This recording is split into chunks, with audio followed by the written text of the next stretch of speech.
ভক্তের সাথে লীলাবিলাস করছে। তাই সেই প্রভু জগন্নাথের যখন আমরা গুণমহিমা শ্রবণ করব, স্বাভাবিকভাবেই ভক্তের গুণমহিমা শ্রবণ করা হবে। তাই ভগবান কি বলেন? অহম ভক্ত পরাধীন, আমি ভক্তের হৃদয়ে বাস করি। ভগবান নিজে বলছে, না হাম তিষ্ঠামি বৈকুণ্ঠে, আমি বৈকুণ্ঠে থাকি না, যোগীদের হৃদয়ে থাকি না। আমি কোথায় থাকি নারদ জানো? ভক্ত যেখানে গুণকীর্তন করে, হরিনাম করে, ভক্তের মাঝে থাকি। তাই সেই অভিলাষে যাতে ভগবানকে আমাদের মাঝে আনতে পারি, ভগবানের সাথে আমরা একটু সঙ্গ করতে পারি। ভগবান সর্বদা রয়েছে এই কলিযুগে, কিন্তু আমরা উপলব্ধি করতে পারছি না। ভগবানকে খুব সহজেই আমরা আমাদের আপন করে নিতে পারি। কিভাবে? ভগবানের লীলা অমৃত আস্বাদনের মাধ্যমে। যদি ভগবানের লীলা অমৃত আস্বাদন করি, ভগবানের কথা আস্বাদন করি, তাহলে খুব সহজেই আমরা উপলব্ধি করতে পারবো যে কৃষ্ণচন্দ্র ভগবানের কতই না কৃপা। যতক্ষণ আমরা হরিকথা শ্রবণ করব না, যতক্ষণ আমরা ভগবানের লীলা মহিমা আস্বাদন করব না, ততক্ষণ কিন্তু আমরা আমাদের নিজেকে জানতে পারবো না। খুব গুরুত্বপূর্ণ। যতক্ষণ আমরা ভগবানের লীলা মহিমা আস্বাদন করব না, ততক্ষণ আমরা নিজেদেরকে জানতে পারবো না। এখন প্রশ্ন আসতে পারে, আমি নিজেকে জানি না? আমি কি জানি না আমি কি চাই, আমি কেন করছি? না, আমরা জানি না। আমরা যেটা জানি, আমি নিজেকে যেটা জানি সেটা ভুল জানি। আমি কি জানি? যে আমাকে সুখ পেতে হবে, আমাকে ভালো থাকতে হবে, আমার জীবনকে এই জড়জাগতিক কিছু কামনা বাসনা পূর্ণ করতে হবে। এই চাওয়া পাওয়া ছাড়া, এই জানা ছাড়া আরও উত্তম কিছু জানা ভক্তের জীবনে থাকে। ভক্ত আরও কিছু উত্তম রূপে নিজেকে জানতে পারে। তাই যদি নিজেকে জানতে চাই, যদি নিজেকে একবার বুঝতে চাই, আমি কি চাই, কি আমার চাওয়া, কি আমার পাওয়া, আমার কিসে মঙ্গল হবে, কিসে আমার জীবনে পারমার্থিক কৃপা লাভ হবে, এই সকল বিষয়ে যখন আমি জানবার অভিলাষ করব, তখন আমাকে ভক্ত সঙ্গ করতে হবে, সাধু সঙ্গ করতে হবে। আর সাধু সঙ্গে, ভক্তের সঙ্গে হরি কথা, ভগবানের লীলা অমৃত কথা আস্বাদন করতে পারব। এটা খুবই গুরুত্বপূর্ণ। সাধু সঙ্গ করতে হবে। সাধু সঙ্গ বিনা কোনো গতি নাই। সাধু সঙ্গে হরিনাম, এই মাত্র চাই। জীবন চিনিতে আর কোনো বস্তু নাই। সাধু সঙ্গে হরিনাম, হরি কথা। আর সেই কথা যদি প্রভু জগন্নাথের কথা হয়, তাহলে কতই না আনন্দের। কারণ আমরা জানি, উপলব্ধি করতে পারছি, প্রভু জগন্নাথ বিশেষভাবে ভক্তের ভগবান। এই কলিযুগের মানুষের জন্য প্রভু জগন্নাথের থেকে বেশি কৃপা আর কারো না হতে পারে। দেখুন, ঔষধ অনেক কিছু থাকতে পারে। যেই রোগ সেই ঔষধ প্রয়োজন। যার ক্যান্সার হয়েছে তার ক্যান্সারের ঔষধ প্রয়োজন, যার জ্বর হয়েছে তার জ্বরের ঔষধ প্রয়োজন। তদ্রূপ ভগবানের তো অনেক অবতার রয়েছে। ভগবানের সমস্ত অবতারই আমাদের আরাধ্য, আমাদেরকে ভগবানের লীলা কথা আমাদের হৃদয়কে শুদ্ধ করে। কিন্তু এই ভবরোগ, আমরা এই কলিযুগের মানুষরা কি আছে, ভবরোগে আক্রান্ত। আমাদের ভবরোগ হয়েছে। এই কলিযুগের মানুষরা কি রয়েছে? কুলসিত হৃদয়, স্বল্প পরামায়, মন্দ্র ভাগ্য। এই কলিযুগের মানুষ সহজে কৃষ্ণের দিকে ধাবিত হয় না। কৃষ্ণ যদি সাক্ষাৎ আমার কাছেও চলে আসে, আপনার কাছেও চলে আসলো, তবু হয়তো কৃষ্ণকে বিশ্বাস করতে পারবো না, মনে সন্দেহ হবে। সর্বদা সন্দেহ প্রবণতা আমাদের, বিশ্বাসের বড় খামতি যে সত্যিই তো ইনি কৃষ্ণ। এমন কি করবেন আপনারা? সত্যি করে বলুন তো, আপনাদের জীবনে যদি স্বয়ং কৃষ্ণচন্দ্র ভগবান চলে আসে, আপনি কি একবার ভাববেন ইনিই তো কৃষ্ণ? না, ইনি অন্য কেউ তো নয়। কিন্তু এটা কলির যুগের মানুষের প্রবণতা, কলির মানুষের ধর্ম। কলিযুগের মানুষ সব কিছু তার কুলসিত হৃদয় দিয়ে, এই চর্মচক্ষু দিয়ে দর্শন করে। দর্শনটা হবে ভক্তি চক্ষু দিয়ে, হৃদয় দিয়ে। দর্শনটা হবে কর্ণ দিয়ে। মানুষ শুধু চোখে দর্শন করে না, কর্ণ দিয়ে, কথার মাধ্যমে দর্শন করতে হয়। তাই এই কলিযুগের মানুষ যাতে নিজেকে জানতে পারে, আমি কে, আমি কোথা থেকে এসেছি, কি আমার কর্ম, কি আমার কার্য, কি করা উচিত আমার, এই সকল কিছুকে বলা হয় ব্রহ্ম জিজ্ঞাসা। আর সেই ব্রহ্ম জিজ্ঞাসা তখন আসবে যখন আপনি ভগবানের কথা অমৃত আস্বাদন করবেন। ভগবানের কথা অমৃত আস্বাদনের মাধ্যমে হৃদয় শুদ্ধ হয়। ভগবানের কথা অমৃত আস্বাদনের মাধ্যমে আমরা আমাদের জীবনে চলবার শক্তি পাই।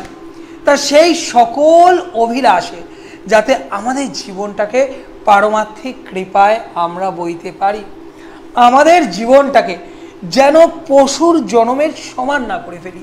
কারণ দেখুন, জন্ম সবার আছে, যেমন বলছে এই শাস্ত্রে বর্ণনা করা হচ্ছে 84 লক্ষ প্রকৃতির জীব আছে। আপনারা কিন্তু ভালোভাবে লাইভটি শ্রবণ করবেন, কারণ আমরা কিন্তু লাইভের শেষে বা মাঝে আমাদের কথা থেকে কিছু প্রশ্ন আপনাদেরকে জিজ্ঞেস করব। সেই প্রশ্নের যদি আপনারা উত্তর দেন তাহলে আমরা সবথেকে বেশি খুশি হব, আমি খুশি হব যে আপনারা এই লাইভটি সমর্পিত চিত্তে হৃদয় দিয়ে একাগ্রভাবে শ্রবণ করেছেন। তাই যেই কথাগুলি গুরুত্বপূর্ণ, প্রত্যেকটি কথাই গুরুত্বপূর্ণ, আপনারা হৃদয়ে ধারণ করে নেবেন।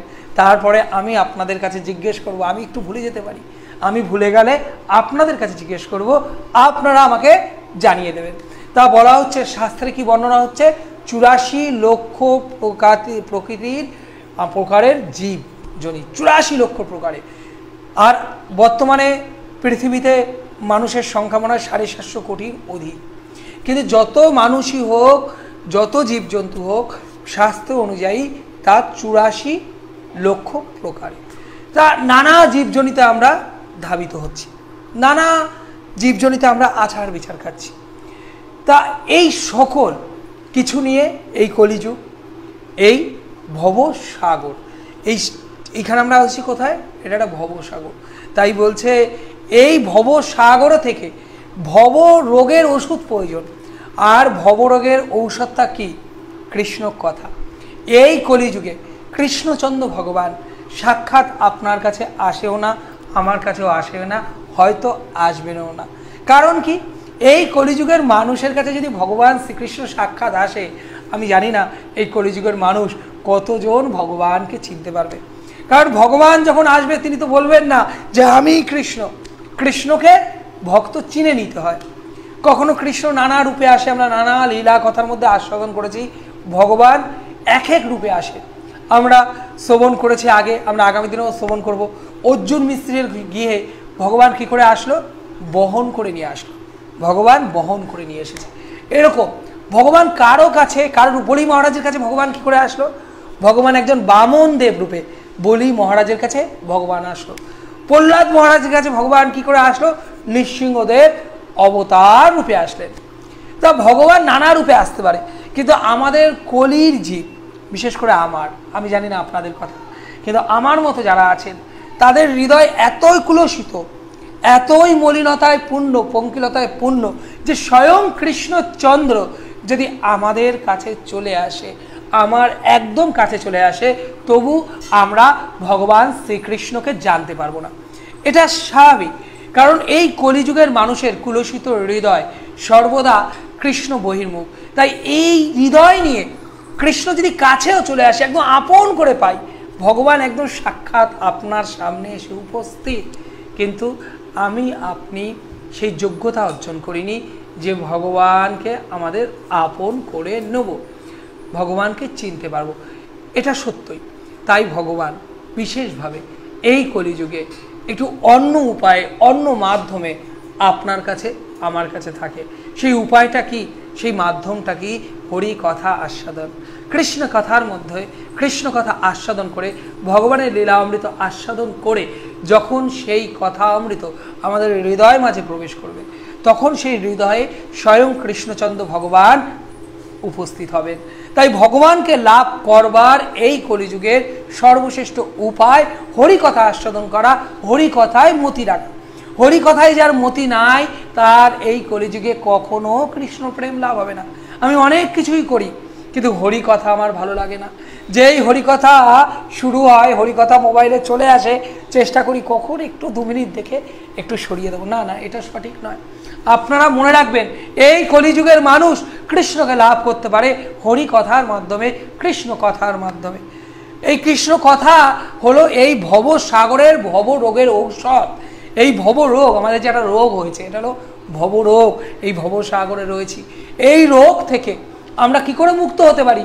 এই রোগ থেকে আমরা মুক্ত হতে পারি যদি আমরা কৃষ্ণ কথা আস্বাদন করি, হরি কথা আস্বাদন করি, হরি কথা আমাদের হৃদয়ে মাঝে ধারণ করি। তাই সেই অভিলাষে এই চলমান চন্দনযাত্রা উৎসব, প্রভু জগন্নাথের প্রতিনিয়ত চন্দন লেপন হচ্ছে। ইন্দ্রদুম্ন মহারাজকে প্রভু জগন্নাথ তাই তো নির্দেশ দিয়েছিলেন, মহারাজ প্রতিদিন 21 দিন ব্যাপী এই গ্রীষ্মের দাবদাহে তুমি আমাকে চন্দন লেপন করো, আমাকে নৌকা বিহারে নিয়ে যাও। সেই প্রভু জগন্নাথের কথামৃত আমরা ধারাবাহিকভাবে আগামী দিনগুলি 20 দিন ব্যাপী আস্বাদন করব। তাই আমাদের প্রত্যেকেরই উচিত, যারা আমাদের সাথে বিশেষভাবে হরিকথা পেজে যুক্ত থাকেন, সমস্ত কার্যকে দূরে সরিয়ে এই হরিকথা পেজে এই কদিন থেকে কৃষ্ণ কথা আস্বাদনের হৃদয়কে পূর্ণ করা, এই আকাঙ্ক্ষাকে কৃষ্ণ কথা আস্বাদনের মাধ্যমে স্বয়ং কৃষ্ণ লাভ হতে পারে এই জগৎ সংসারে। আমি আপনি সবাই তো চাই, কৃষ্ণ তুমি আমায় কৃপা করো, কৃষ্ণ তুমি আমায় আপন করো, কৃষ্ণ তুমি আমার, প্রভু আমি তোমার। সবাই আমরা বলতে চাই, প্রভু তুমি আমার, আমি তোমার। কিন্তু সেটা কখন সম্ভব হবে? তখনই সম্ভব হবে যখন আমাদের হরিকথায় রুচি হবে, যখন আমরা ধৈর্য ধরে কৃষ্ণ কথা আস্বাদন করতে পারবো, যখন ভগবানের লীলামৃত আস্বাদন করে এই হৃদয় মাঝে, এই হৃদয় কারাগারে কৃষ্ণচন্দ্র ভগবানকে আমরা বন্ধন করতে পারবো। তা সেই অভিলাষে ভগবান শ্রীকৃষ্ণকে আমাদের খুব নিজের করবার প্রয়াসে আমরা এই ধারাবাহিক প্রভু জগন্নাথের লীলা অমৃত আস্বাদন করছি। তাই আপনারা যারা আমাদের সাথে প্রতিনিয়ত যুক্ত থাকেন, চেষ্টা করবেন আমাদের সাথে এই ধারাবাহিক প্রভু জগন্নাথের কথা অমৃততে থাকার। এর মাধ্যমে আপনারা প্রভু জগন্নাথকে জানতে পারবেন। ভগবানকে কখনোই সম্পূর্ণরূপে জানা যায় না। এই জগৎ সংসারে সে সব থেকে বড় মূর্খ, যে জেনে গেছে আমি ভগবানকে জেনে গেছি। ভগবান সর্বদা অন্বেষণের বিষয়। ভগবানকে প্রতিনিয়ত প্রতি মুহূর্তে ভক্ত নতুন নতুন রূপে পায়। কিন্তু ভগবানের প্রতি কী করে শ্রদ্ধা হবে? ভগবানের চরণে কী করে শ্রদ্ধায় মাথা নত হবে? কিভাবে আমরা ভগবানের সাথে যুক্ত হতে পারবো? চারিদিকে তো মায়ায় আসক্তি, মায়া সর্বদা আমাদের দংশন করছে। মায়া এত প্রবল, সর্বদা আমাদের আকর্ষণ করে যাচ্ছে। এই সকল মায়ার বন্ধন থেকে মুক্ত হয়ে আপনি কিভাবে কৃষ্ণ সেবায় নিয়োজিত হবেন, আপনি কিভাবে কৃষ্ণের সাথে যুক্ত হবেন, অত সহজ বিষয় নয়, অনেক অনেক কঠিন বিষয়। আবার ভক্তের কাছে কৃষ্ণচন্দ্র ভগবান বিশেষ কৃপা করে ইহাকে সহজে পরিণত করে দেন। আর তা সহজে কি করে পরিণত হতে পারে? যখন আপনারা কৃষ্ণ কথা আস্বাদন করবে, প্রভু জগন্নাথের কথা অমৃত আস্বাদন করবে। তা গতকাল আমরা আস্বাদন করেছি প্রভু জগন্নাথের এই অপূর্ব রূপ, এই যে প্রভু জগন্নাথের এই গলিত রূপ, এই প্রেমের রূপ কি করে লাভ হলো। যিনি কৃষ্ণ, যিনি বলরাম, যিনি মাতা সুভদ্রা, তিনি তো কৃষ্ণ বলরাম আর সুভদ্রা রূপে এই কলিযুগে পুরুষোত্তম ক্ষেত্রে প্রভু জগন্নাথ বলদেব সুভদ্রা মহারানী রূপে আবির্ভূত হয়ে রয়েছেন। এমন ভগবান আর কোথায় পাওয়া যায়? কোন জায়গায় দেখেছেন এমন ভগবান আছে যিনি তার বড় দাদা, ছোট বোন আর তারই হাতের চক্র সুদর্শনকে নিয়ে পূজিত হচ্ছেন? এমন ভগবান আর কোথায় গেলে পাবো? যে ভগবান তার ভক্তকে সর্বদা দর্শন দেওয়ার জন্য তার চোখের পলক পর্যন্ত রাখেননি, এমন ভগবান আর কোথায় পাবো মা? যে ভগবান ভক্তকে কৃপা করবার জন্য সর্বদা আলিঙ্গন করে রেখেছেন, এমন ভগবান কোথায় পাবো? যে সকল ভক্তবৃন্দ ভগবানের মন্দিরে প্রবেশ করে ঢুকতে পারছে না, ভগবান সেই সকল ভক্তকে দর্শন দেওয়ার জন্য রত্ন সিংহাসন ত্যাগ করে প্রভু জগন্নাথ রাজপথে রথযাত্রাকে উপলক্ষ করে ভক্তকে দর্শন দেওয়ার জন্য, ভক্তকে দর্শন করবার জন্য প্রভু জগন্নাথ রাজপথে নেমে আসেন। এমন ভগবান সর্বত্র পাবো না মা, সর্বত্র এমন ভগবান পাওয়া যাবে না। ইনি তো আমাদের কলিযুগের আরাধ্য প্রভু জগন্নাথ, জগতের নাথ। তা আমরা গতকাল আস্বাদন করেছিলাম যে প্রভু জগন্নাথ এই ব্রহ্মাজির অর্ধ আয়ু পর্যন্ত নীল মাধব রূপে পূজিত হচ্ছিল। সেই ভগবান নীল মাধব থেকে প্রভু জগন্নাথ, বলদেব, সুভদ্রা, মহারানী কিভাবে হলো, সেও এক মধুর মধুর কথা, তাও এক অমৃত কথা। সেই কথা অমৃত এখন আমরা আস্বাদন করব। ভক্তের সাথে কত মধুর মধুর লীলা করলো। ভগবান সবার ভগবান। ভগবান জাতি দেখে না, ধর্ম দেখে না, ধনী দেখে না, দরিদ্র দেখে না। ভগবান শুধু ভক্তকে জানে। ভক্তের কোনো ধর্ম হয় না, ভক্তের তো শুধু কর্ম হয়। যে তার কর্মে কৃষ্ণ ভাবনামিত থেকেছে, তার জন্ম যেরকম হোক, সে যদি ভক্ত হয় তবেই কৃষ্ণ তাকে আপন করে হয়। তাই বলছে জন্ম হোক যথা তথা, কর্ম হোক সঠিক, কর্মতেই আমাদের ভক্তি ভাব প্রকাশিত হবে। আমরা ভক্ত রূপে ভগবানের কাছে পৌঁছতে পারবো। তাই যে যে কুলে জন্মগ্রহণ করুক, কেউ ধনী কুলে, কেউ দরিদ্র কুলে, কেউ ব্রাহ্মণ কুলে, কেউ শূদ্র কুলে, তাতে কি এসে যায়? আমার প্রভু জগন্নাথ সকলকে সকলকে আপন করে নেয়। প্রভু জগন্নাথ যেন সকলকে বলে, আসো আসো, আমি তো তোমার, তুমি তো আমার। সেই প্রভু জগন্নাথ নীল মাধব রূপে নীল পর্বতে পূজিত হচ্ছিলেন। প্রভু জগন্নাথ নীল পর্বতে অপূর্ব রূপ মাধুরী নিয়ে নীল মাধব রূপে ভগবান পূজিত হচ্ছিল। কার দ্বারা? এক শবর জাতি দ্বারা। সেই শবরেরা যারা শূদ্র জাতির থেকেও নিচু বলে এই জড়জগতে আখ্যায়িত হয়। সেই শবর রাজা বিশ্বাবসু নীল মাধব ভগবানের আরাধনায় রত ছিলেন। একবার মহারাজ ইন্দ্রদুম্ন, অবন্তী নগরের রাজা, এই শশাধর পৃথিবীর রাজা মহারাজ ইন্দ্রদুম্ন ছিলেন কৃষ্ণ ভক্ত। কৃষ্ণ ভাবনামিত তিনি জীবনযাপন করতেন। এই ইন্দ্রদুম্ন মহারাজ অভিলাষ করলেন, আহা, যদি আমি একবার সাক্ষাৎ ভগবানকে দর্শন করতে পারতাম। সেই বিষ্ণু ভক্ত, ভগবত ভক্ত রাজা ইন্দ্রদুম্ন যখন অভিলাষ করেছেন, একবার যদি আমি এই মর্ত্যলোকে, এই পৃথিবীতে কৃষ্ণচন্দ্র ভগবানকে দর্শন করতে পারতাম। আহা, কোথায় আছে সেই ভগবান? মহারাজ ইন্দ্রদুম্ন এক রাজসভা ডাকলেন। সমস্ত পণ্ডিত, ব্রাহ্মণ, সাধু, গুরু, বৈষ্ণব সকলে সেই রাজ দরবারে এসেছেন, রাজসভায় এসেছেন। মহারাজ ইন্দ্রদুম্ন দীপ্ত কণ্ঠে ঘোষণা করলেন, আহা, এই রাজ দরবারে কেউ কি আছেন? কেউ কি আমাকে বলে দিতে পারেন সাক্ষাৎ ভগবান কোথায় বাস করে?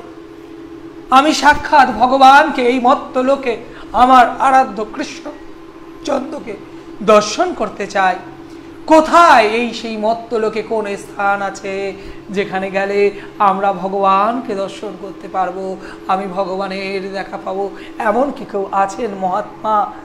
এইভাবে ইন্দ্রদুম্ন মহারাজ সকল সাধুগুরু, বৈষ্ণব, পণ্ডিতের কাছে প্রার্থনা করছেন, আপনারা কেউ কি আমাকে এই মর্ত্যলোকে ভগবান কোথায় আছেন, কোথায় সাক্ষাৎ ভগবানকে দর্শন করতে পারবো, সেই আমার মনস্কামনা পূর্ণ করতে পারেন?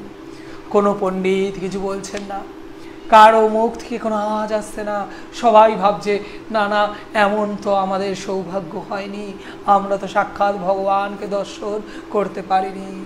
তখন এক ব্রাহ্মণ, যখন ইন্দ্রদুম্ন রাজা ব্যর্থ মনোরথে ভাবছেন, হে কি, আমি কি ভগবানকে দর্শন করতে পারবো না, তখন এক ব্রাহ্মণ পণ্ডিত বললেন, হে মহারাজ, আমি জানি কোথায় ভগবান আছে।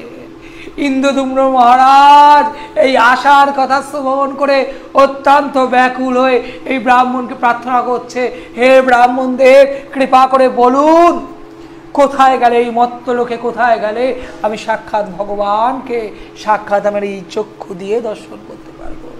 কোথায় আছেন, কোথায় আছেন আমার সেই ভগবান, কোথায় গেলে আমি আমার এই ভগবানকে দর্শন আকাঙ্ক্ষা আমার পূর্ণ হবে, কৃপা করুন।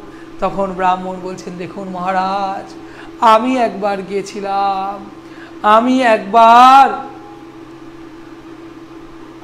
একবার এই পৃথিবী ভ্রমণকালে আমি উৎকল দেশের দিকে গেছিলাম।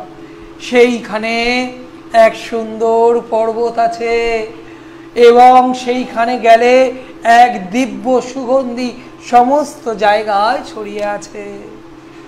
হে মহারাজ, আমার স্থির বিশ্বাস সেইখানে স্বয়ং ভগবান বাস করেন, কারণ আমি গিয়ে দেখেছি সেই স্থানের পরিবেশ এত মনোরম, পৃথিবীতে এরকম পরিবেশ থাকতে পারে না, এরকম ভূমি থাকতে পারে না। আমার বিশ্বাস মহারাজ, আপনি যদি সেই স্থানে যান তবে আপনি অবশ্যই অবশ্যই ভগবানের দর্শন পাবেন, কারণ সেই স্থানের যে গুণ ও মহিমা, সেই রূপ ও মহিমা এই ব্রাহ্মণদেব বর্ণনা করলেন। সত্য সত্যই সেই স্থান নিশ্চিত রূপে ভগবানের আবাস হতে পারে, ভগবানের আবাস সেই স্থান এত সুন্দর হতে পারে না। মহারাজ ইন্দ্রদুম্ন অত্যন্ত খুশি হলেন, কিন্তু ব্রাহ্মণদেব তাকে নির্দিষ্ট স্থান বলতে পারলেন না। মহারাজ ইন্দ্রদুম্ন অত্যন্ত চিন্তিত হয়ে গেলেন, আহা কি করে আমি পাবো। মহারাজ ইন্দ্রদুম্ন প্রস্তুত হতে থাকলেন, আমি যাব সেই ভগবানের দর্শন অভিলাষে। সেই সময় তার পুরোহিত ছিল রাজপুরোহিত বিদ্যাপতি। সেই বিদ্যাপতি রাজপুরোহিত অত্যন্ত বুদ্ধিমান, তিনি ইন্দ্রদুম্ন মহারাজকে বললেন, হে মহারাজ, আমি আপনার ভগবানের খবর খুব শীঘ্রই নিয়ে আসব, আপনাকে নিজে যেতে হবে না। মহারাজ আমাকে দায়িত্ব দিন, আমি সেই স্থান অন্বেষণ করে যেখানে স্বয়ং ভগবান শ্রীহরি এই মত্তলোকে তার ভক্তের মনোবাঞ্ছনা পূর্ণ করবার জন্য অবস্থান করছেন, সেই স্থানের অন্বেষণ করে আপনাকে আমি নিয়ে যাব। মহারাজ ইন্দ্রদুম্ন এই রাজপুরোহিত বিদ্যাপতির প্রতি অত্যন্ত সন্তুষ্ট ছিলেন। তিনি বিশ্বাস করতে থাকলেন, যদি কেউ পারে তাহলে এই বিদ্যাপতি পারবে। যাও যাও বিদ্যাপতি যাও, তুমি দেখো আমি কত ব্যাকুল, আমার রাতের ঘুম নাই, আমার আহার নাই, আমি তো সেই ভগবান কৃষ্ণচন্দ্রকে দর্শনের অভিলাষে আমার জীবনকে অতিবাহিত করছি। বিদ্যাপতি তুমি কি পারবে, তুমি কি পারবে আমার সেই মনস্কামনা পূর্ণ করতে? তুমি কি পারবে বিদ্যাপতি সেই ব্রাহ্মণের নির্দেশিত সেই স্থানে পৌঁছে স্বয়ং ভগবানকে আমায় দর্শন দেওয়ার, আমাকে দর্শনের সুযোগ করে দেওয়ার? বিদ্যাপতি তুমি পারবে? রাজপুরোহিত বিদ্যাপতি অত্যন্ত বুদ্ধিমান, তিনি বললেন, হ্যাঁ মহারাজ আমি পারবো, পারবো মহারাজ, আপনি আমাকে বিশ্বাস করুন, অবশ্যই অবশ্যই আমি পারবো। এই বলে বিদ্যাপতি সেই ভগবানের দিব্য স্থান যেখানে ভগবান অবস্থান করছেন সেই স্থান দর্শনের অভিলাষে অন্বেষণে বেরিয়ে গেলেন। বিদ্যাপতি চলছেন আর ভগবানের কাছে প্রার্থনা করছেন, হে কৃষ্ণচন্দ্র ভগবান, তুমি কৃপা করো, আমাদের রাজা ইন্দ্রদুম্নর যে মনস্কামনা তা তুমি পূর্ণ করো। আমি একজন রাজকর্মচারী হয়ে, রাজপুরোহিত হয়ে আমি যেন আমার রাজার মনোবাঞ্ছনা পূর্ণ করতে পারি। এই বলে বিদ্যাপতি এক এক জায়গা অন্বেষণ করছে, অন্বেষণ করতে করতে সেই উৎকল রাজ্যে পৌঁছে গেল, সেই নীলাচল ধামে, সেই শঙ্কর ক্ষেত্রে পৌঁছে গেল। পৌঁছে বিদ্যাপতি এক অদ্ভুত অদ্ভুত দৃশ্য দেখছে, যে মহানদীর তীরে এক অপূর্ব অপূর্ব রূপ মাধুরী নিয়ে এক অপূর্ব শোভিত এক সৌন্দর্য বিরাজ করছে। বিদ্যাপতি এক অদ্ভুত দৃশ্য দেখলো, যে সেই স্থানে বাঘ আর হরিণ একসাথে জল পান করছে। বিদ্যাপতি অবাক হয়ে গেল, এ বড়ই অদ্ভুত, এ কোথায় আমি আসলাম যেখানে হিংসা নাই, যেখানে বিদ্বেষ নাই, যেখানে বাঘ আর হরিণ একসাথে জল পান করতে পারে। বিদ্যাপতি বুঝতে পারলো এটা কোনো সাধারণ জায়গা নয়, এইখানেই আমি ভগবানকে লাভ করতে পারি। বিদ্যাপতি যখন আরেকটু এগিয়ে গেল, দেখছে সমস্ত এরিয়া অঞ্চল এক অপূর্ব সুগন্ধিতে ভরে রয়েছে। আহা, এই দিব্য সুগন্ধি এ তো বৈকুণ্ঠ ছাড়া, গোলক ছাড়া আর কোথাও থাকতে পারে না, মানব সৃষ্ট এই সুগন্ধি না। বিদ্যাপতি উপলব্ধি করতে থাকলো সেই ব্রাহ্মণ মহারাজ ইন্দ্রদুম্নকে যে জায়গার নির্দেশ দিয়েছিল, নিশ্চিত রূপে ইহাই সেই স্থান হবে, ইহাই সেই জায়গা হবে যেখানে স্বয়ং অনাদির আদি গোবিন্দ কৃষ্ণচন্দ্র ভগবান বিরাজ করছে। বিদ্যাপতি দেখলেন কিছু মানুষ শবরেরা সেই রাস্তা দিয়ে যাচ্ছে। বিদ্যাপতি তাদের জিজ্ঞেস করলেন, আহে ওহে শবরগণ, এখানে কোনো থাকবার জায়গা আছে? তারা তখন বিদ্যাপতিকে বললেন, আরেকটু এগিয়ে যান, শবর গ্রাম, সেখানে এই শবরদের রাজা বিশ্বা বসু আছে, তার কাছে আপনি আশ্রয় প্রার্থনা করলে আপনি আশ্রয় পাবেন। তখন বিদ্যাপতি সেই অপূর্ব অপূর্ব নীল পর্বতের সেই অঞ্চল দিয়ে যেতে যেতে সেই শবর গ্রামে পৌঁছে গেল। শবর গ্রামে সকলে তাকে বিশ্বা বসুর গৃহ দেখিয়ে দিল। যখন তিনি বিশ্বা বসুর গৃহে গেছেন, তখন রাজা বিশ্বা বসু ছিল না, শবর রাজ ছিল না, তার একমাত্র কন্যা ললিতা ছিল। বিদ্যাপতি ললিতার কাছে গেল, ললিতার কাছে জল প্রার্থনা করলো। তৃষ্ণার্ত বিদ্যাপতিকে ললিতা জল পান করালো, আর তখন বিদ্যাপতি সেখানে বিশ্রাম নিল। আর ললিতা খুব সুন্দরভাবে বিদ্যাপতির সেবা করতে থাকলো, কারণ বিদ্যাপতি ব্রাহ্মণ ছিলেন আর ললিতা বিশ্বা বসুরা শবর ছিলেন, তাই তাদের গৃহে ব্রাহ্মণের আগমন এ তো কোনো সাধারণ বিষয় নয়। আর বিদ্যাপতি অপূর্ব সুন্দর দেখতে ছিলেন, অপূর্ব তার রূপের মহিমা। সেই বিদ্যাপতিকে দেখে স্বাভাবিকভাবেই মা ললিতা একটু দুর্বল হয়ে গেল, তার মধ্যে দুর্বলতা চলে আসলো। এইভাবে ললিতা বিদ্যাপতির সেবা করতে থাকে এবং অবশেষে শবর রাজ বিশ্বা বসু আসে। বিশ্বা বসু এসে দেখেন তার গৃহে একজন ব্রাহ্মণ এসেছেন আর তার কন্যা দ্বারা তিনি সেবিত হচ্ছেন। বিশ্বা বসু অত্যন্ত সন্তুষ্ট হন, বিদ্যাপতিকে বলেন, ওহে ব্রাহ্মণ, আপনি কিছুদিন এই গৃহে অবস্থান করেন, এই গৃহে কিছুদিন আপনি থাকুন, আমাদেরকে কৃপা করে যান। বিদ্যাপতির মনেও তো এই একই মনস্কামনা ছিল, তাই বিশ্বা বসু যখন বিদ্যাপতিকে থাকবার জন্য বলেছে, বিদ্যাপতি স্বাভাবিকভাবেই বললেন, হ্যাঁ আমি থাকবো আপনাদের গ্রামে, আপনাদের গ্রাম আমার খুবই ভালো লেগেছে, আপনাদের এই জনজাতি, আপনাদের আতিথেয়তা দেখে আমি ধন্য, তাই আমি থাকতে চাই আপনাদের এই গ্রামে। এইভাবে বিদ্যাপতি সেখানে থাকবার জন্য মনস্কামনা করল, আর শবর রাজ বিশ্বা বসু মা ললিতার আগ্রহে তাকে রেখে দিল। তাই এইভাবে বেশ কিছুদিন বিদ্যাপতি শবর রাজা বিশ্বা বসুর ঘরে আতিথেয়তা নিয়েছে, খুব সুন্দরভাবে তাদের জীবন যাচ্ছে, আনন্দে কাটছে। আর এরই মাঝে মা ললিতা, শবর কন্যা ললিতা বিদ্যাপতিকে কোথায় যেন মন দিয়ে দিয়েছে। বিদ্যাপতি অত্যন্ত চালাক ছিল, চতুর ছিল। বিদ্যাপতি বুঝতে পারলো, ও ললিতা আমার প্রতি দুর্বল হয়ে গেছে, ললিতা আমাকে ভালোবাসতে শুরু করেছে।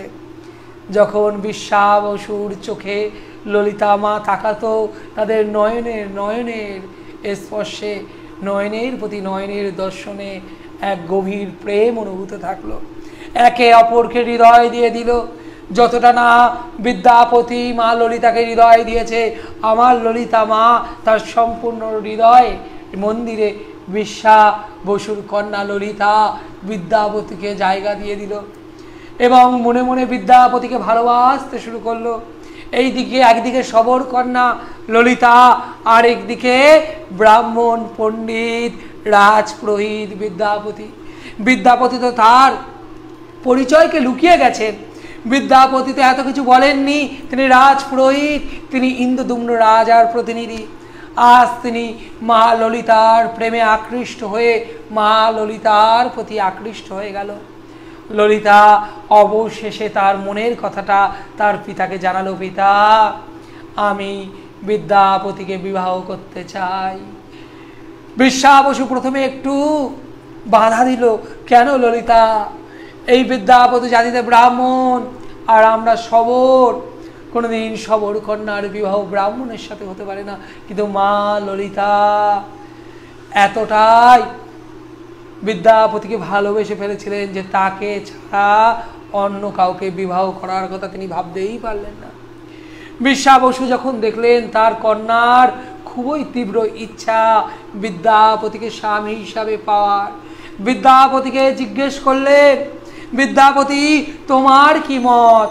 বিদ্যাপতির মাথায় তো শুধু একটাই উদ্দেশ্য, কখন ইন্দ্রদুম্ন রাজার ইচ্ছাকে তিনি পূর্ণ করবেন। তিনি এই মত্ত লোকে ভগবান যেখানে আছেন সেই ভগবানের খোঁজ তার প্রভু রাজা ইন্দ্রদুম্নকে দেবেন। তাই সেই স্বার্থে, সেই কার্যসিদ্ধি পূরণের জন্য বিদ্যাপতি এই বিবাহে কোনো রকম বাধা দিল না, তিনি তার সম্মতি জানালেন। সবররাজ আনন্দিত হয়ে খুবই আনন্দের সহিত সবররাজ এই বিবাহের বন্দোবস্ত করল। একদিকে ব্রাহ্মণ বিদ্যাপতি, আর একদিকে নিচু জাতি সবর কন্যা ললিতা, দুজনের বিবাহ হয়ে গেল, চার হাত এক হয়ে গেল। এখন বিদ্যাপতি আর ললিতা স্বামী স্ত্রী। দিন যায়, বিদ্যাপতি লক্ষ্য করে প্রতিদিন এই সবররাজ বিশ্বা বসু রাত্রিবেলা সন্ধেবেলা কোথায় ফুল সাজিয়ে চলে যায়, আর যখন সে গৃহে ফিরে আসে রাতের পর, তখন ঘরে এক দিব্য সুগন্ধি ছড়িয়ে ওঠে, তার শরীর থেকে যেন একটা জ্যোতি বেরোয়। তাই বিদ্যাপতি ভাবতে থাকলেন, আহা এই বিশ্বা বসু অর্থাৎ আমার শ্বশুরমশাই কোথায় যায়, কোথায় যায়। একদিন ললিতাকে জিজ্ঞেস করলে, ললিতা তোমার পিতা কোথায় যায়? প্রতিদিন রাত্রিবেলা ললিতা বলল, স্বামী আমার পিতা প্রতিদিন ভগবান নীল মাধবের সেবা করতে যায়। বিদ্যাপতি কৌতূহলী হয়ে আগ্রহী বলল, নীলমাধব কোথায় থাকে ললিতা? সেই নীলমাধব। ললিতা বলল, দেখুন স্বামী আমিও জানি না, তবে আমি জানি নীল পর্বতে কোনো এক স্থানে সেই ভগবান নীলমাধব সাক্ষাৎ বিরাজ করছে, যাকে প্রতিদিন এক কামধেনু গাভী যার দুগ্ধ বর্ষণ করে ভগবান নীলমাধবের অভিষেক করে যায়। আর আমার পিতা বিশ্বা বসু ভগবানের একান্ত সেবা করে। ভগবান নীলমাধবের সাথে বিশ্বা বসু সর্বদা সেবায় নিয়োজিত ছিল। ভগবান নীলমাধব, দেখুন ভগবানকে জানা অত সহজ না, কার থেকে সেবা নিচ্ছে। এই পৃথিবীতে কত রাজা, কত ব্রাহ্মণ, কত অহংকারী ভক্ত আছে, কিন্তু ভগবান নীলমাধব সেবা নিচ্ছে। যাতে নিচু সবর কুলে জন্ম যার, সেই বিশ্বা বসুর থেকে সেবা নিচ্ছে। আহা বড়ই বড়ই অদ্ভুত, বড়ই বিচিত্র ভগবান তোমার এই লীলা, তোমার এই করুণা।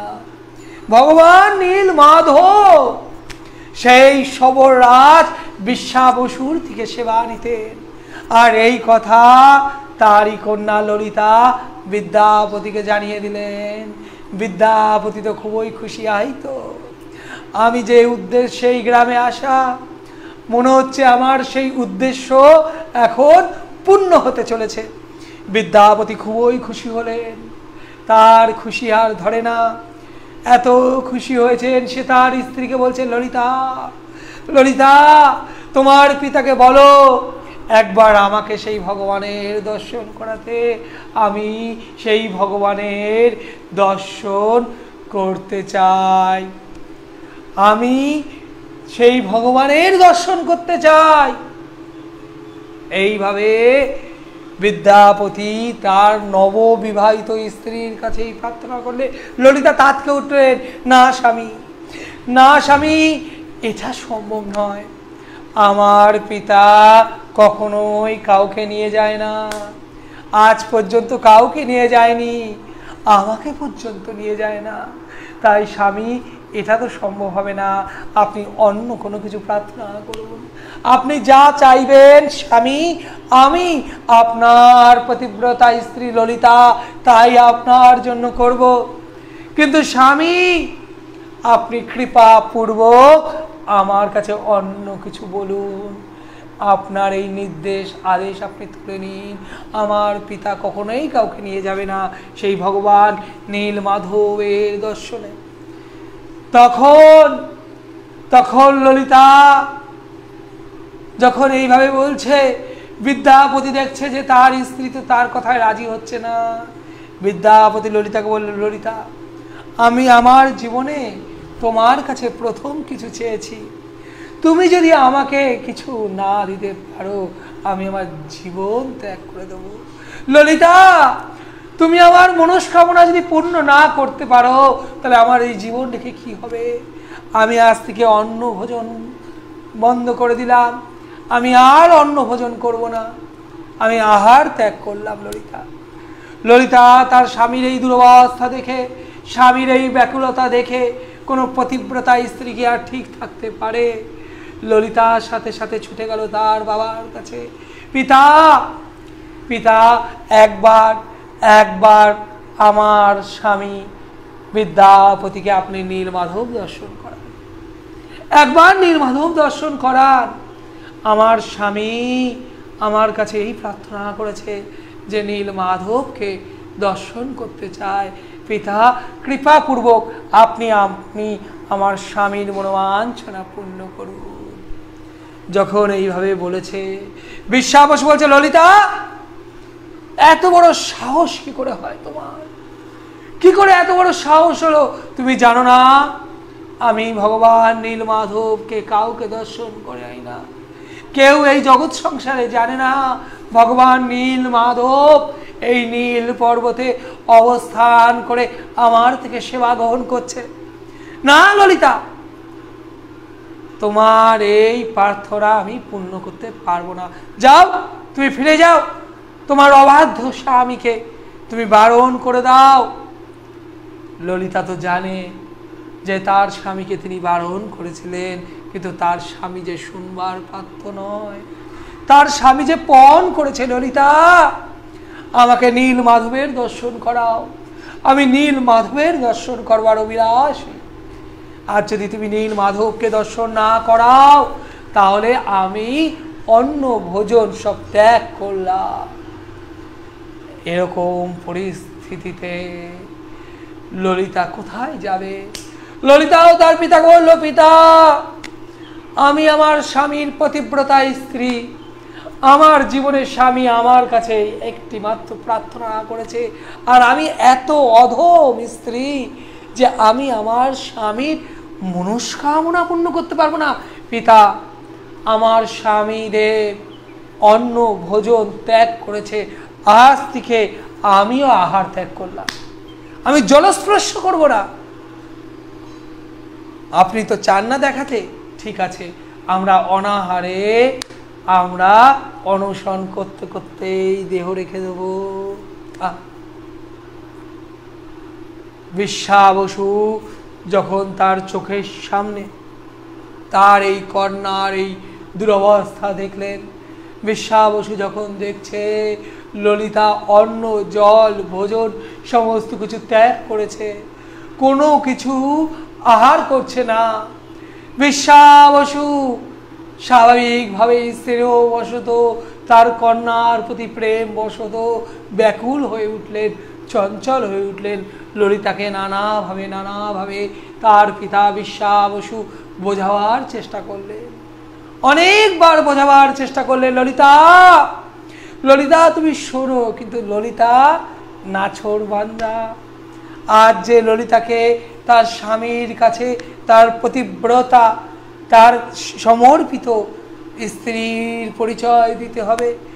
আজ যে স্বামীর মনোবাঞ্ছনা পূর্ণ করবার জন্য ললিতা তার পিতারও আদেশ অমান্য করতে থাকলেন, তখন বিশ্বাবসু বুঝতে পারলেন ও এইভাবে হবে না।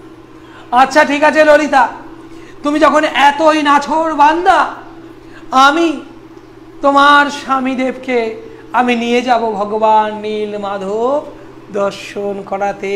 তবে একটা সত্য আছে, সকলে বলুন জয় নীল মাধব ভগবানের জয়, জয় নীল মাধব ভগবানের জয়। সেই ভগবান নীল মাধব বড় অদ্ভুত অদ্ভুত তার রূপমাধুরী। সেই ভগবান নীল মাধব কে দর্শন করবার বিদ্যাপতি যে অভিলাষ করেছিল, আজ বিশ্বাবসু বললেন ঠিক আছে, আমি তোমার স্বামীকে নিয়ে যাব, তোমার স্বামীকে সেই ভগবান নীল মাধবকে দর্শন করাতে। তবে সত্যটি হলো, চোখ বন্ধ করে দেখো ললিতা, ভগবান নীল মাধব একান্তভাবে আমার দ্বারা সেবিত হয়, তাই এই জগৎ সংসারের সকলে ভগবান নীল মাধবকে দর্শন করবে। ভগবানের ইহা ইচ্ছা নয়, আর ভগবানের ইচ্ছাই আমার ইচ্ছা। তাই তোমার স্বামীকে আমি দর্শন করতে নিয়ে যাব, কিন্তু চোখ বেঁধে দর্শন করতে নিয়ে যাব, যাতে সে রাস্তা চিনতে না পারে। ললিতা ফিরে এসে বিদ্যাপতিকে বলছেন, স্বামী অবশেষে পিতা রাজি হয়েছে। তবে পিতা রাজি হলেও একটি শর্ত রেখেছে। কিন্তু কি শর্ত বলো ললিতা? যে আপনার চোখ বন্ধ করে, আপনার চোখে কাপড় দিয়ে আমার পিতাশ্রী আপনাকে নীল মাধব দর্শনে নিয়ে যাবে। ললিতা তাই হোক, তাই হোক, আমাকে রাস্তা যদি না চিনাতে চায় তাই হোক, এই বলে বিদ্যাপতি তার সম্মতি জানালেন। ললিতা সেই সংবাদ তার পিতাকে বললেন। সেই শুভ সময় আগত, বিদ্যাপতিকে নিয়ে বিশ্বাবসু ভগবান নীল মাধবের কাছে যাবে। এরকম অবস্থায় বিশ্বাবসুর এই নির্দেশের সত্ত্বে বিদ্যাপতি চিন্তিত হয়ে পড়লেন। তিনি একটা বুদ্ধি বের করলেন। তিনি যাওয়ার সময় তার পকেটে সর্ষের দানা নিয়ে গেলেন। সর্ষের দানা নিয়ে বিদ্যাপতি যাচ্ছেন, চোখ বাঁধা, আর সেই পথে বিশ্বাবসুর সাথে বিদ্যাপতি যাচ্ছেন। একটু একটু যায় আর একটু একটু সর্ষের দানা ছড়াতে থাকে। কি চালাক! এই হলো ব্রাহ্মণের বুদ্ধি। বিদ্যাপতি সেই রাস্তা দিয়ে যাচ্ছে আর একটু একটু সর্ষের দানা ছড়াতে ছড়াতে যাচ্ছে। এইভাবে বিদ্যাপতি বিশ্বাবসুর সাথে গেলেন। অবশেষে সেই শুভ মুহূর্ত, সেই ভগবান নীল মাধবের কাছে বিদ্যাপতিকে বিশ্বাবসু নিয়ে এসেছে। নিয়ে এসে কাপড় খুলছে, আর বিদ্যাপতি সেই ভগবান নীল মাধবকে দর্শন করে অঝরে কান্না করছে। আহা, কি অদ্ভুত, কি অদ্ভুত রূপ মাধুরী ভগবান! চারিদিকে এক দিব্য সুগন্ধিতে ছেয়ে রয়েছে, চারিদিকের এক পরিবেশ, দিব্য পরিবেশ। এই বিদ্যাপতি বুঝতে পারলেন স্বয়ং ভগবান নীল মাধব, স্বয়ং গোলক অধিপতি, স্বয়ং বৈকুণ্ঠ অধিপতি ভগবান শ্রীকৃষ্ণ আজ নীল মাধব রূপে এখানে পূজিত হচ্ছে। বিদ্যাপতি মনে মনে বিশ্বাবসুর সৌভাগ্যের জয়গান দিতে থাকলেন।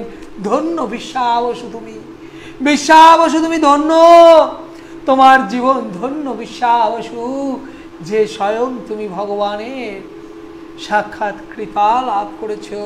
এইভাবে বিদ্যাপতি ভগবান নীল মাধবকে দর্শন করে খুবই আনন্দিত হলেন। আনন্দে যে আর ধরে না। আপনার জীবনে, আমার জীবনে যদি এরকম আনন্দ কখনো নেমে আসে, একবার চিন্তা করুন কত আনন্দ। ভক্ত এতদিনের দর্শক আকাঙ্ক্ষাকে পূর্ণ করে ভগবানের দর্শন লাভ করতে পেরেছে। সত্যিই ভগবান জয় নীল মাধব, ভগবানের জয়। সকলে জয় জগন্নাথ। আর জয় ভগবান নীল মাধবের জয় গান দিন। আজ বিদ্যাপতি প্রভু জগন্নাথের যে পূর্বরূপ নীল মাধবকে দর্শন করে এত আনন্দিত হয়েছে, আনন্দ আর ধরে না। আবার বিশ্বা বসু নীল মাধবকে দর্শন করিয়ে আবার চোখে কাপড় বেঁধে দিয়েছে। বিদ্যাপতি তো ভাবছে, ও বিশ্বা বসু তুমি কি একাই চালা, আমি তো আমার কর্ম করে ফেলেছি, আমি আমার কর্ম করে ফেলেছি। এই বলে বিদ্যাপতিকে যখন আবার বিশ্বা বসু তার ঘরে নিয়ে আসলো, বিদ্যাপতি এবার চিন্তা করতে থাকলো কি করে ইন্দ্রদম্ন রাজাকে সেখানে নিয়ে আসবে। কারণ বিদ্যাপতি কার নির্দেশে এখানে এসেছিল? মহারাজ ইন্দ্রদম্নের নির্দেশে। মহারাজ ইন্দ্রদম্নের ইচ্ছাকে পূর্ণ করবার অভিলাষ নিয়ে বিদ্যাপতি এখানে এসেছিল। আজ মহারাজ ইন্দ্রদম্নের অভিলাষ পূর্ণ করবার আনন্দে বিদ্যাপতি খুবই খুশি হলো। কি আনন্দ, আনন্দ আর ধরে না, সত্যিই তো আনন্দ আর ধরে না। আমি ভগবান নীল মাধবের দর্শন পেলাম, আর এই ভগবান নীল মাধবের দর্শন প্রার্থনা যিনি করছেন সেই মহারাজ ইন্দ্রদম্ন মহারাজকে আমি এই নীল মাধবকে দর্শন করাতে পারবো। তাই সেই রাত্রেই বিদ্যাপতি তার ঘুমন্ত স্ত্রীকে রেখে, ললিতাকে রেখে তাকে বিদায় জানিয়ে চলে গেল। সকালবেলা ললিতা উঠে দেখছে বিদ্যাপতি নাই। বিশ্বা বসু এই সংবাদ যখন পেলেন তখন বিশ্বা বসু বুঝতে পারলেন বড় ভুল হয়ে গেছে। তার প্রাণপ্রিয় কন্যাকে এই যে বিদ্যাপতির হাতে তুলে দিয়েছে, এ বড় ভুল হয়ে গেল। এই বিদ্যাপতি আজ আমার আরাধ্য ভগবান নীল মাধবকে দর্শন করেছে, আর নীল মাধবকে দর্শন করে সে আমার কন্যাকে ত্যাগ করে চলে গেছে। ললিতা খাওয়া দাওয়া ভুলে গেছে। স্বামী স্বামী করতে করতে ললিতা কান্না করতে করতে তার সমস্ত কান্নায়, তার অশ্রুতে তার সমস্ত বস্ত্র ভিজে যায়। কিন্তু কোথায় বিদ্যাপতি? বিদ্যাপতি তো মহারাজ ইন্দ্রদম্নর কাছে ছুটে গেছে। মহারাজ, মহারাজ আমি এসেছি। মহারাজ ইন্দ্রদম্ন বিদ্যাপতির এই আগমন দেখে রাজ সিংহাসন ত্যাগ করে ছুটতে ছুটতে এসেছে। বিদ্যাপতি, ও বিদ্যাপতি, বলো বলো, তুমি কি সেই ভগবানের দিব্য স্থানের সন্ধান পেয়েছ? তোমার সময় তো শেষ হতে চলল, তোমাকে আমি যে সময় দিয়েছিলাম। বিদ্যাপতি বললেন, হ্যাঁ মহারাজ, আমি সেই দিব্য স্থানের আমি দেখা পেয়েছি, আমি দেখা পেয়েছি সেই দিব্য স্থানের। তাই তাই, হ্যাঁ মহারাজ, সে দিব্য স্থান সেই নীল পর্বতে, যেখানে মহানদীর তীরে এই নীল পর্বত। জানেন মহারাজ, সেখানে কিছু অদ্ভুত অদ্ভুত ঘটনা আমি দেখলাম। স্বয়ং ভগবান নীল মাধব সেখানে সেবিত হচ্ছে। কার দ্বারা জানেন? সবর জাতি রাজা এই বিশ্বা বসু দ্বারা সেবিত হচ্ছে। জানেন মহারাজ, সেখানে একটি কুণ্ড আছে। আমি এক অদ্ভুত দৃশ্য দেখলাম যে সেই কুণ্ডে একটা কাক জল পান করতে এসে প্রাণ ত্যাগ করেছে, আর সেই কাকটির সাথে সাথে দিব্য দেহ লাভ করে সে বৈকুণ্ঠে চলে গেল।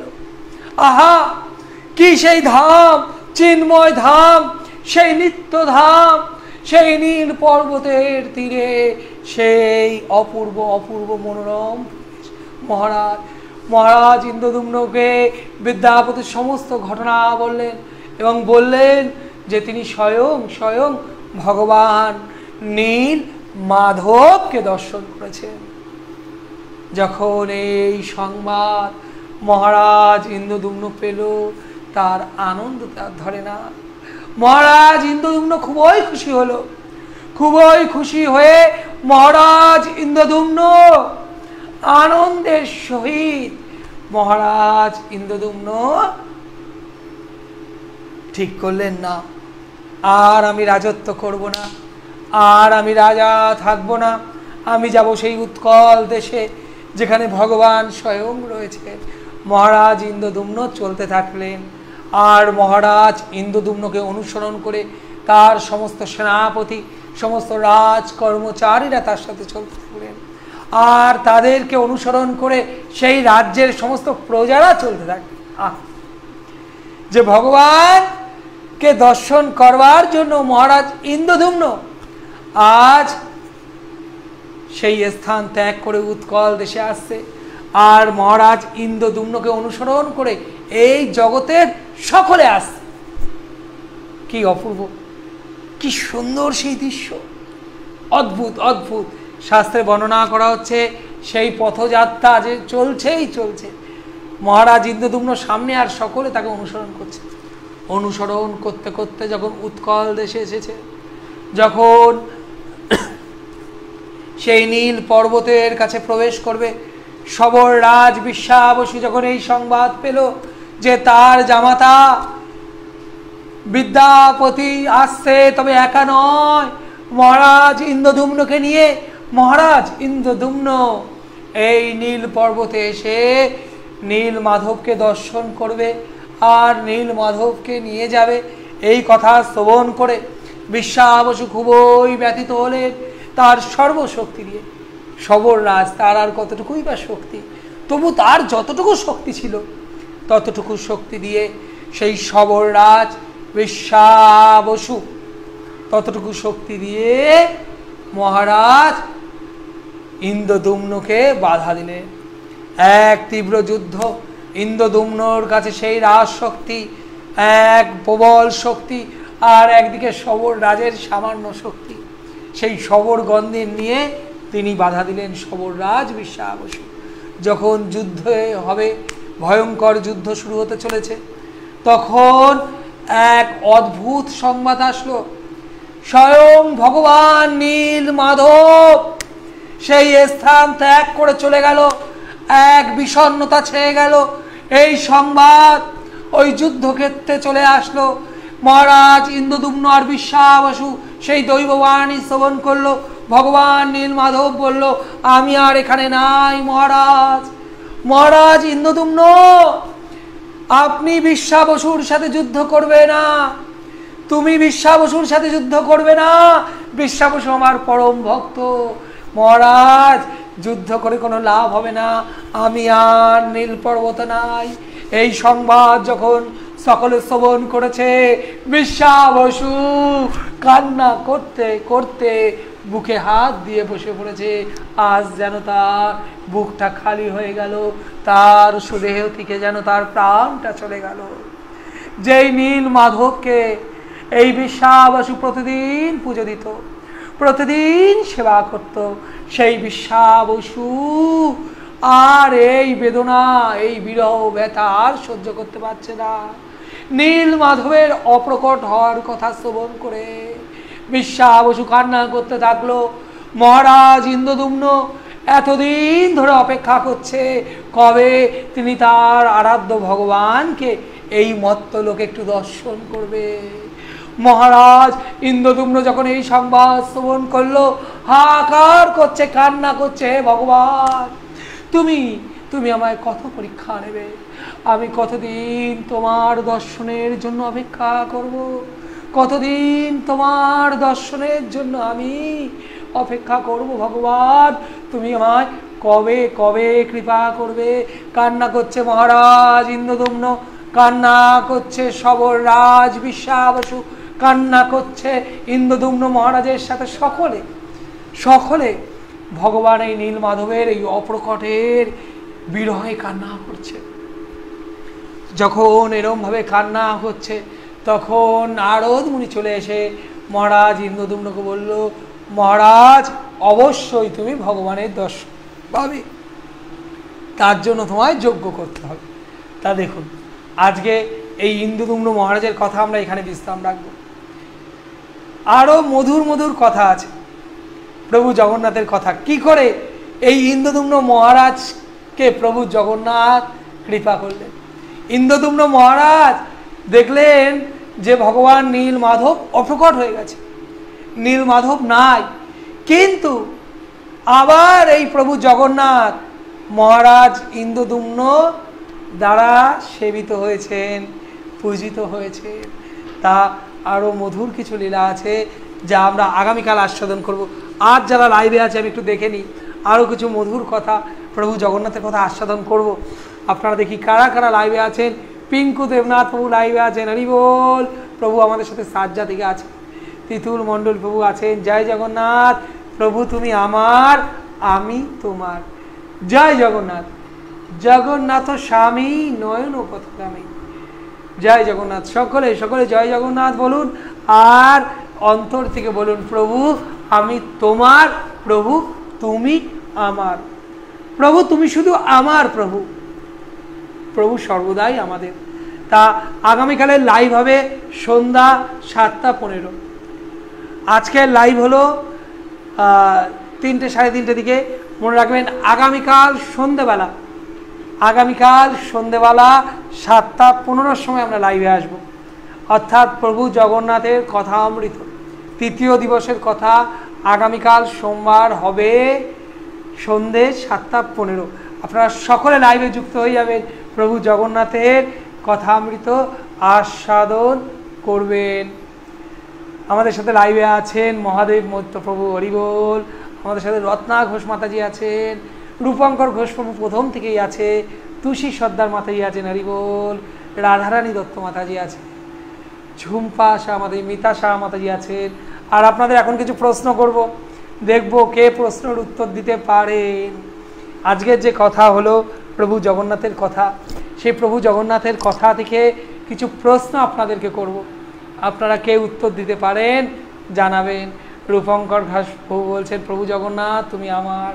রায়দাস মাতাজি আছে, উত্তম কুণ্ড প্রভু, প্রভু আপনার শ্রীমুখে হরিকথা শুনতে বিভোর হয়ে যায়। অনেক ধন্যবাদ উত্তম প্রভু, এগুলো আপনাদের সব উদারতা, আপনারা আমাদেরকে বিশেষভাবে কৃপা করেন, তাই আমরা উৎসব পাই। তিতুল মণ্ডল প্রভু, প্রভু আপনার মুখে হরিকথা শুনতে ভালো লাগছে, হরি বল। তিতুল মণ্ডল প্রভু অসংখ্য অসংখ্য ধন্যবাদ। পিঙ্কু দেবনাথ প্রভু, প্রভু জগন্নাথ প্রভু তুমি আমার, প্রভু আমি তোমার। সকলে বলুন, প্রভু জগন্নাথ তুমি আমার, আমি তোমার। গোবিন্দ প্রভু আছেন, অনেক ধন্যবাদ। তুষি সর্দার মাতাজি আছেন, সমীর দেবনাথ প্রভু আছেন, হরি বল। মাধবী মান্না মাতাজি আছেন, খুব ভালো লাগছে, অনেক ধন্যবাদ। এবার প্রশ্ন আসি। আমরা শ্রবণ করলাম যে মহারাজ ইন্দ্রদ্যুম্ন এক রাজসভা ডেকেছিলেন। সেই রাজসভায় সেই ব্রাহ্মণ সেই ভগবানের দিব্য স্থানের কথা বললেন। আর সেই ভগবানের দিব্য স্থানে মহারাজ ইন্দ্রদ্যুম্ন কাকে পাঠিয়েছিলেন সেই ভগবানের অন্বেষণে? দেখি কে এই প্রশ্নের উত্তর দিতে পারে। যারা প্রথম দিকে লীলা কথায় আছেন, মহারাজ ইন্দ্রদ্যুম্ন কাকে পাঠালেন যে তাই সেই দিব্য স্থান দর্শনের অভিলাষে?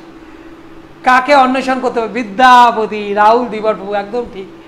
মহারাজ ইন্দ্রদ্যুম্ন তার রাজপুরোহিত বিদ্যাপতিকে পাঠিয়েছিলেন যে সেই স্থান অন্বেষণ করবার জন্য। খুব ভালো, বিদ্যাপতি, খুবই ভালো।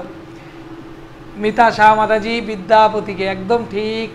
এই ব্লু স্কাই মাতাজি বিদ্যাপতিকে, একদম ঠিক। রত্না রূপা মাতাজি বিদ্যাপতি প্রভু, হরি বল, একদম ঠিক। আহা, আপনারা খুব সুন্দরভাবে শ্রবণ করেছেন। রূপঙ্কর ঘোষ প্রভু, আরও কিছু প্রশ্ন জিজ্ঞেস করব। মুক্তা মণ্ডল প্রভু বিদ্যাপতি, এই খুবই ভালো। পালপিয়া মাতাজি আছেন অনেক কষ্ট করে, বিদ্যাপতি। এই ফাল্গুনী কর্মকার মাতাজি বিদ্যাপতি, হরি বল। পিঙ্কু দেবনাথ প্রভু বিদ্যাপতিকে খুব সুন্দর আস্বাদন করছেন। আগামী দিনগুলোতে আমরা ভক্তের সাথে ভগবানের মধুর মধুর লীলা কথা আস্বাদন করব। এখন তো আমরা প্রভু জগন্নাথের আবির্ভাবের কথা আস্বাদন করছি। এরপরে যখন ভক্তের সাথে লীলা কথা আস্বাদন করব না, নিশ্চিত আমাদের হৃদয়কে শুদ্ধ হয়ে যাবে। মনে রাখবেন আগামীকালের লাইভ আমাদের হবে সন্ধ্যা 7:15। সোমবার আমরা লাইভে আসবো সন্ধ্যা 7:15। তিতুল মণ্ডল প্রভু বিদ্যাপতি, তুষি সর্দার মাতাজি, হরি বল। মাধবী মাতাজি বিদ্যাপতি, খুবই ভালো, একদম সঠিক উত্তর দিচ্ছেন আপনারা। সমীর দেবনাথ প্রভু বিদ্যাপতি, খুব ভালো। আচ্ছা, বিদ্যাপতি যে আসলো সবর রাজার গৃহে, বিদ্যাপতি সবর রাজার গৃহে কাকে বিবাহ করেছিল? তার নাম কি? কে প্রশ্নের উত্তর দিতে পারে? বিদ্যাপতি যে সবর রাজার গৃহে কাকে বিবাহ করেছিল তার নাম কি? হরি বল। তিতুল মণ্ডল প্রভু উত্তর দিচ্ছেন, হরি বল। বিদ্যাপতি কাকে বিবাহ করেছিল তার নাম কি? রাহুল দেবর প্রভু ললিতা, একদম ঠিক। রত্না রূপা মাতাজি একদম ঠিক, ললিতা। রায়দাস প্রিয়া মাতাজি ললিতা, খুবই ভালো, খুবই ভালো। আপনারা একদম সঠিক সঠিক উত্তর দিচ্ছেন। বিজয়া প্রভু আছেন আমাদের সাথে, ললিতা। মুক্তা মণ্ডল মাতাজি ললিতা, রূপঙ্কর ঘোষ প্রভু ললিতা। সবাই সবাই সত্যি সেই ললিতা মা যিনি সবর রাজকন্যা হয়ে এই লীলায় বিশেষ অংশগ্রহণ করলেন। সেই ললিতার কথা আমরা কখনোই ভুলতে পারবো না, কারণ এই লীলা কথায় ললিতা বিশেষভাবে বিশেষভাবে তার স্থান রেখেছেন। সবাই ললিতার উত্তর দিচ্ছেন, হরি বল। রূপঙ্কর ঘোষ প্রভু থেকে সমীর দেবনাথ, রাধারানী দত্ত মাতাজি থেকে গিরিধারী মাতা, গিরিধারী প্রভু বা যাই হোক প্রভুজি বা মাতাজি হবে। রূপঙ্কর ঘোষ প্রভু থেকে পাল পিয়া মাতাজি থেকে সকলে সকলে ললিতা, একদম ঠিক। কাকে বিবাহ করার জন্য এসেছিলেন?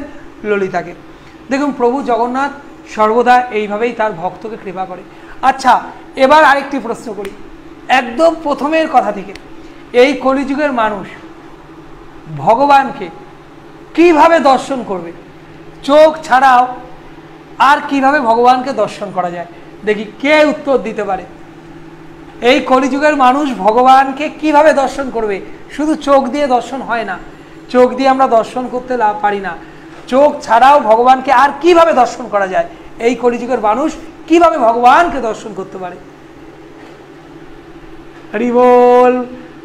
কর্ণ দিয়ে রাহুল ধীবর প্রভু। রাহুল প্রভু তো আজ একদম সমর্পিত চিত্তে এই ভগবানের কথামৃত আস্বাদন করেছে প্রথম দিকে, একদম ঠিক। আমরা এই কলিযুগের মানুষ ভগবানকে শুধু চর্মচক্ষে দর্শন করতে পারবো না, চর্মচক্ষে দর্শন করা যায় না। কর্ণ দিয়েও, অর্থাৎ ভগবানের কথা দিয়ে, হ্যাঁ ভক্তি দিয়ে ঠিক আছে, কিন্তু আসলে ভগবানকে দর্শন করা যায় এই কর্ণ দিয়ে, ভগবানের কথা অমৃত আস্বাদন করার মাধ্যমে।